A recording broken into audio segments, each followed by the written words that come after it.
goddamn. Oh, look at that. Oh, oh fuck. Jesus, fuck. Oh god. Oh, that's a big ass. Oh my. Oh man, that's a big ass. What is this? What is that? T-Rex? No, actually. I'm actually safe and sound. I'm having a lot of fun. Just being silly at home, silly in my abode. This is actually a model, what we refer to in the industry as a model of an Australopithecus. And the Australopithecus is very interesting animal. Yeah. Maybe I should introduce myself at first. Maybe that's how this whole YouTube thing kind of works. Just I'm pretty new to this, so my name's Reginald. I have a master's degree in evolutionary anthropology, and all I did for it was spend 5 of my years, pretty much my entire early adulthood, digging for fossilized chimp fetuses in the soaring heat of the Serengeti until my fingers bled. Yeah, so today we're gonna talk about the Australopithecus. Now, the fascinating thing about the Australopithecus is the fact that it walks upright. Of course, yeah, you can see that it's got two little spindly legs. How much spindly is it? That one kid. I knew that one kid was a sports class, and back in the 80s, we drowned him. We threw him in the lake because he was an invalid with big old rim glasses, big glasses. He had them big glasses. Yeah, the Australopithecus. Thing is, oh god.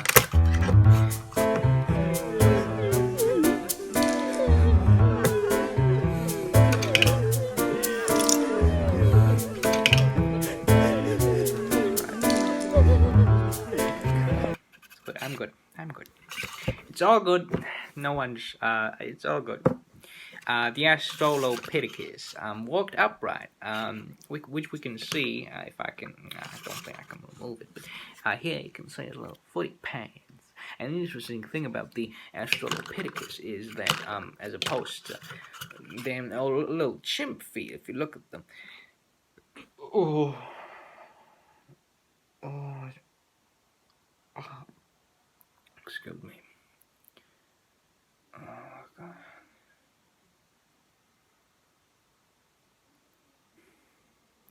Thing about them little chimp feet is, you got them grabbing feet there for grabbing. If you look at them, very leathery. If I may mention the editing software, they're very leathery.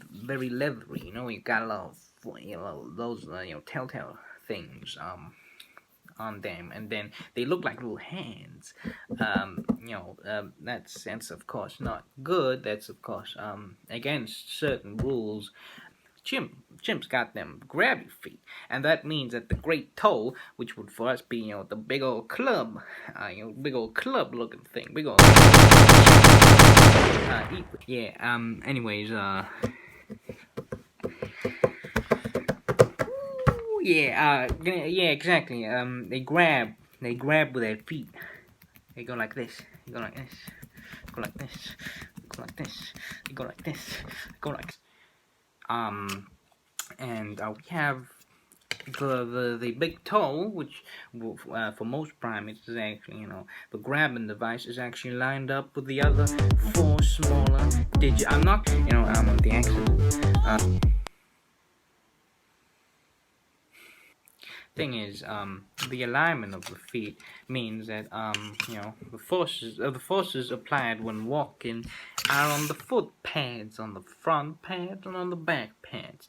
And in a normal walking, and then when a human walks down the street to get a little and a little bacon piece, maybe a little bread piece from the baker, he goes like first on this, and then he rolls it off and goes on this. And but what's very important in that process is the foot arc that elevates all the rest of the foot from the ground area, so that you may not touch it. And the interesting thing is, the foot arc was further development in the evolution of bipedalism, seeing as how the foot arc is not present within Australopithecus. He possesses many of. If you look at the data, at the fossil record, you can see that you can see footprints in the ash. I don't know what it was. I forgot. I got the mind of I got the mind of a child. I got the creativity of a child. Just ideas going in, going out, going in, going out, going in. Just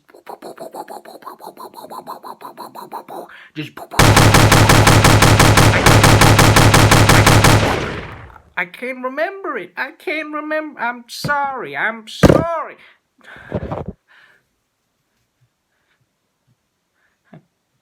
So, foot pads. Exactly, foot pads. You got them little foot pads that help with long-term walking because humans, long-term what was it like? We like the human physique and the human body plan is perfect for walking long distances and keeping up with those long. Those further radiations, of course, in evolutionary biology, are not present within Australopithecus, as it seems to be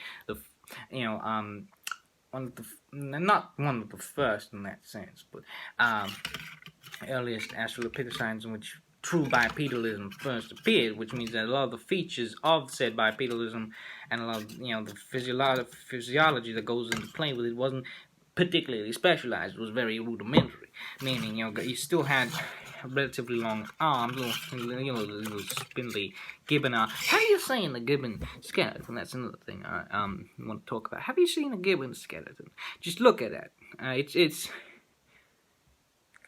heavenly. It's heavenly. If you look at it, it's got them long, maybe more tan than I am, but it's got them long arms. It's got them long arms, and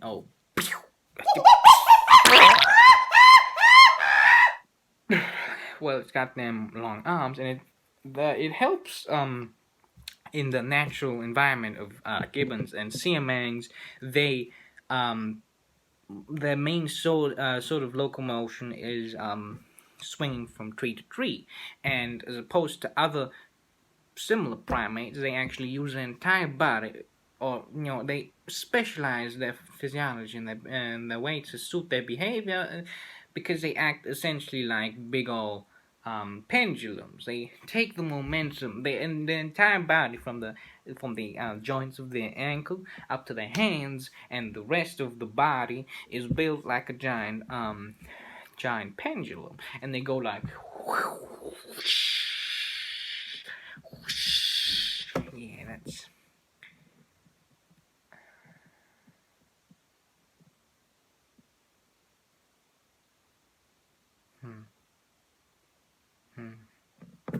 I'm sorry.